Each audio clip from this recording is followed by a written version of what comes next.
Hello everybody, and we are back with another video.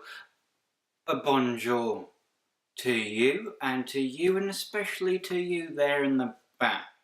Today we're going to do the second episode of an adult bedtime story, and because we've got a new couch, we have a new story book.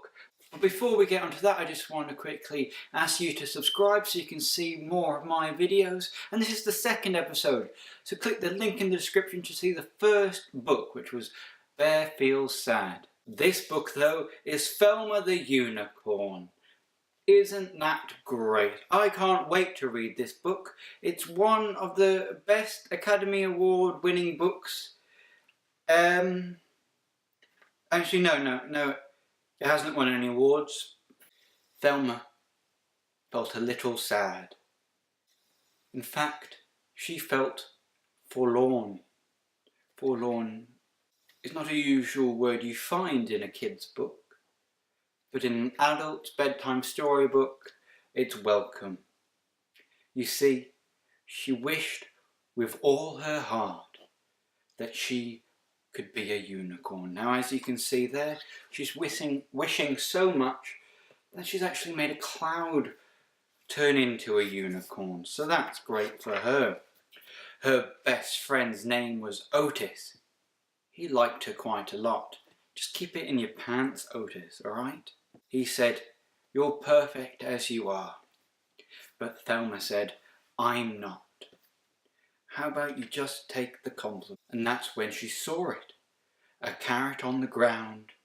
It gave her such a great idea. She squealed and jumped around. As you can see there, she's really going for the jumps.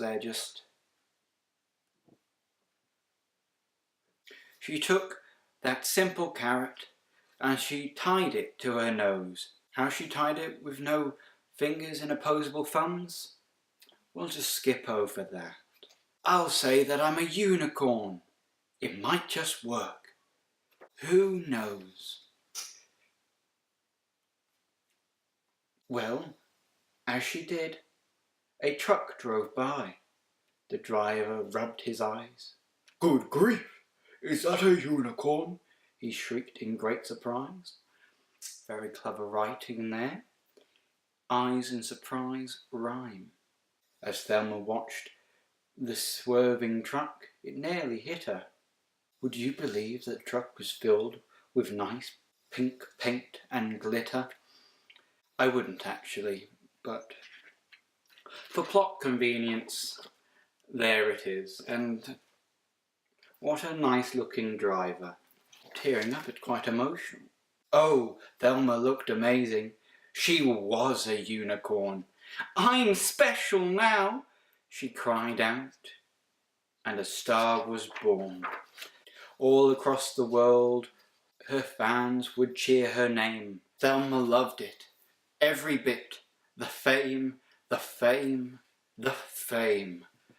And as you can see, how incredible it is to be a unicorn. Pictures are being taken, confetti's throwing on. She's got pearls. I mean, you can't say much more than pearls. Thelma was a superstar. Her dreams had all come true. But soon she found that so much fame was kind of tricky too. Oh, good rhyme. True and two. You see, her fans were mad for her. They'd scream and cry and laugh. Okay, so let's do that together, shall we? They'd scream, "Ah!" and cry and laugh. "Ah!" They'd chase her everywhere she went to get an autograph. Again, she doesn't have any fingers, so she can't really take an autograph. So. In fact, they chased her all day. It never ever stopped. They chased her so much that she actually had to break and enter into some random person's house. They chased her while she exercised. They chased her while she shopped. "Please don't chase me anymore," she asked the screaming crowd. "We'll chase you all we want," they said. "We're fans, so it's allowed." Not quite how the world works, but thanks for coming along. And some were not her fans at all. No, some were really mean. As you can see how mean they are, she's doing a special rollerblade for charity, which is a bit of a animal health and safety problem. But people think for a charity event the best thing to do is to throw rocks. Good on them for being wrong, I guess. And some just did the meanest things she'd really ever seen. And they've got some signs that say, "Unicorns are dumb." She goes, "I agree." And boy oh boy is that just so mean. So one dark night she felt quite sad.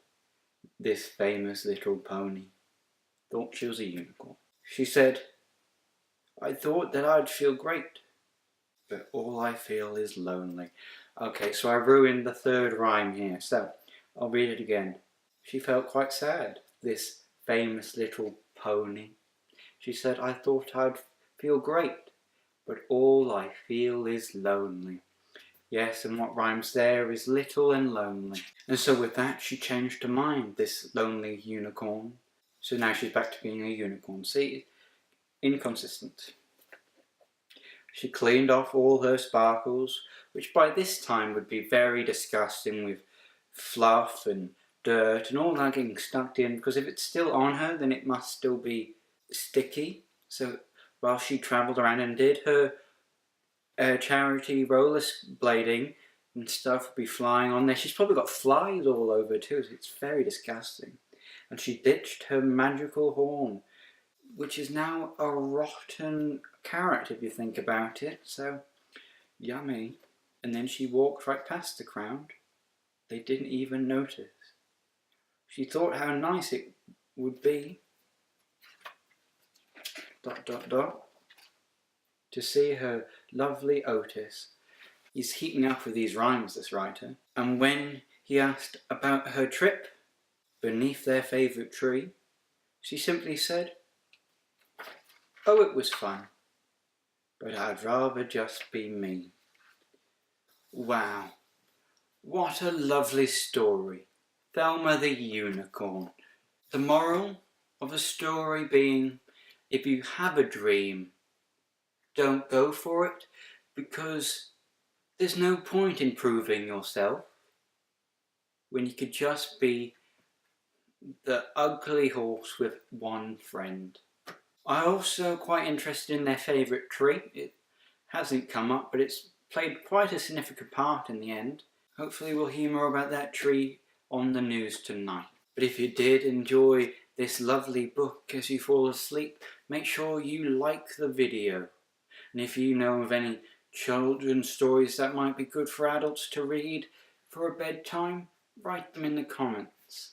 And don't forget to subscribe to see more of me and my lovely face. I'm sorry we took a hiatus, but I was just finishing off my holidays, but I'm back now. So until next time, I'll see you later. Oh yeah, we finished that video alright. Yes we did, but don't worry, there's a video here and here for you to watch, so make sure you do that. And don't forget to subscribe.